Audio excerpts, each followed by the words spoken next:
बच्चा होने की खुशी और वो मौका, ये उन खुशी और मौकों में से है जो इंसान जिंदगी भर याद रखता है। ऐसे में बच्चे को जितने लोग देखने आते हैं उसको अलग अलग नाम से, जो लाड से अलग अलग नाम से उसको पुकारते हैं, लेकिन बच्चे का जो नामकरण संस्कार होता है उसका उसके जीवन पे एक बड़ा विशेष प्रभाव डालता है। तो चलिए दोस्तों, आपका एक बार फिर से बहुत बहुत स्वागत है मेरे चैनल एस्ट्रो फ्रेंड दीपक में। तो आज मैं आपको बताऊंगा कि बच्चे का नाम कौन सा रखना चाहिए, उसके नामकरण संस्कार से क्या होता है, अगर आप बच्चे का जो नाम रखते हैं या फिर उसकी राशि से या फिर राशि से अलग, तो उसका क्या प्रभाव पड़ता है, मैं आज आपको सारी इसकी डिटेल बताता हूँ। दोस्तों, हालांकि बच्चे का जब तक नामकरण संस्कार नहीं होता या फिर संस्कार होने के नामकरण संस्कार होने के बाद भी घर के जो बड़े होते हैं बच्चे को लाड प्यार के एक नाम से भी पुकारते हैं।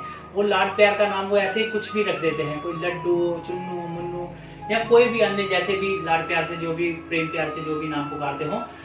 आपको क्या पता है, जो वो लाड प्यार का नाम है वो जब हम उसका उच्चारण करते हैं तो उससे रिलेटेड जो जिस राशि से वो ताल्लुक रखता है उसका प्रभाव भी आपके बच्चे के जीवन पे पड़ता है। इसलिए जब बच्चे का जन्म होता है, जब उसका जन्म होता है, उसके समय और उसकी जो स्थान होता है उसके आधार पर ज्योतिष बताते हैं कि किस तारीख हुआ, किस समय पे हुआ, किस स्थान पे हुआ, उसके आधार पर उसके जन्म को लेकर, राशि से लेकर उसका एक अक्षर बताते हैं कि इस नाम से उसका आप नाम रख सकते हैं।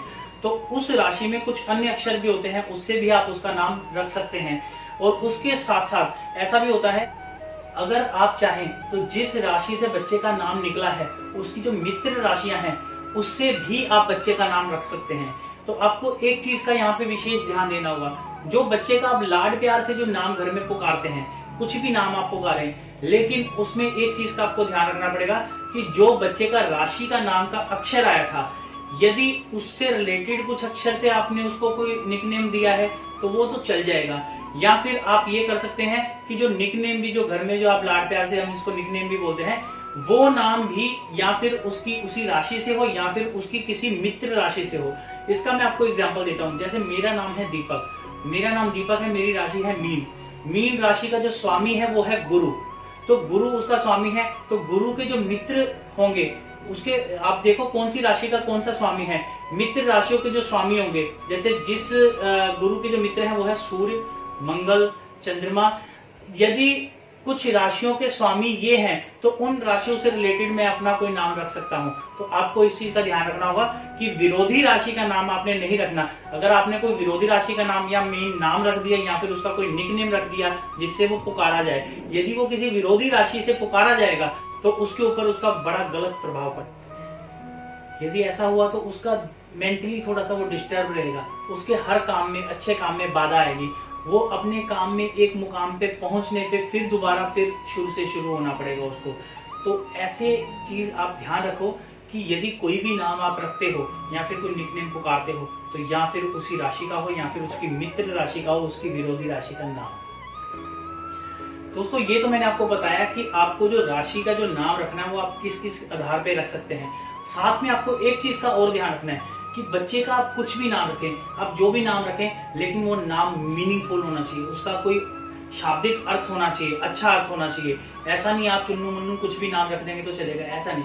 उसका कोई वजनदार नाम हो। नाम आप कैसे ढूंढे उसका मैं आपको एक उपाय बताता हूँ। यदि आपके घर में कोई कन्या जन्म लेती है तो आप दुर्गा शास्त्र नाम की एक पुस्तक ले सकते हैं जिसमें दुर्गा के 1000 नाम होते हैं। आजकल वही ट्रेंड घूम फिर के आ रहा है, लेटेस्ट भी लगते हैं, यूनिक भी लगते हैं, बहुत अच्छे होते हैं, उसका मतलब भी बहुत अच्छा होता है। आप लक्ष्मी सहस्त्र नाम ले सकते हैं। इस तरह से जो भी आप देवी को मानते हैं या फिर आपकी कोई विशेष देवी है तो आप उसके सहस्त्र नाम, मतलब 1000 नामों की, उसमें 1000 नाम होते हैं, उसकी पुस्तक ले सकते हैं।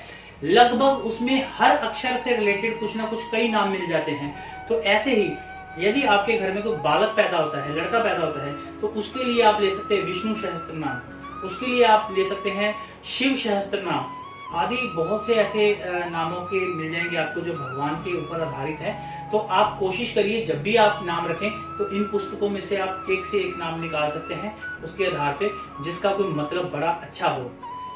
और रही बात ये कि वो पुस्तक अवेलेबल कैसे हो, आपको किसी भी पूजा पाठ की दुकान से बड़ी इजीली वो अवेलेबल हो जाएगी। बहुत ज्यादा महंगी नहीं होती, 5-10 रुपए की पुस्तक आती है। और आजकल लगभग सबके पास एंड्रॉइड मोबाइल है, लगभग सबके पास ही है।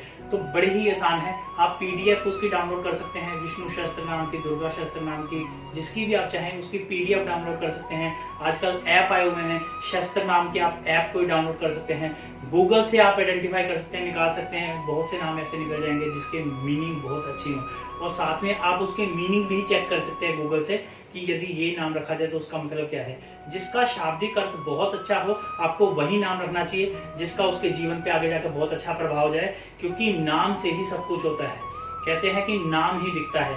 यदि आपने नाम ही कोई ऐसा रख दिया, पिंटू चिंटू नाम रख दिया, तो वो चीज उस पर इतना प्रभाव नहीं डालती, चाहे वो कितनी बड़ी शख्सियत ही क्यों ना बन जाए। दोस्तों जाते जाते मैं आपको एक बात और बता दूं, कुछ ये बहुत विशेष ध्यान रखना इस बात का, क्योंकि अंक पे कोई नाम नहीं रखना चाहिए। जैसे सत रख देते हैं पंजाबियों में, सतपाल, तो इस तरह से कोई अंक से रिलेटेड कोई नाम ना रखें। जैसे अंकित भी ना रखें, ये नाम शुभ नहीं होते। और साथ में कुछ होते हैं नाम जैसे अंश, अंश में नहीं होना चाहिए, क्योंकि अंश का मतलब होता है एक पार्ट, अंश का पार्ट, तो उसकी जीवन में उसको पार्ट ही मिलेगा। तो पार्ट से रिलेटेड कोई नाम ना रखें जिसमें कि कुछ पार्ट हो, अंश, या फिर उसका नाम ऐसा ना रखें जिसमें कोई अंक आता हो। अंक और अंश से नाम आपको नहीं रखने, ये आपके लिए शुभ नहीं होता बच्चे के लिए। इस चीज का आप विशेष ध्यान रखिए।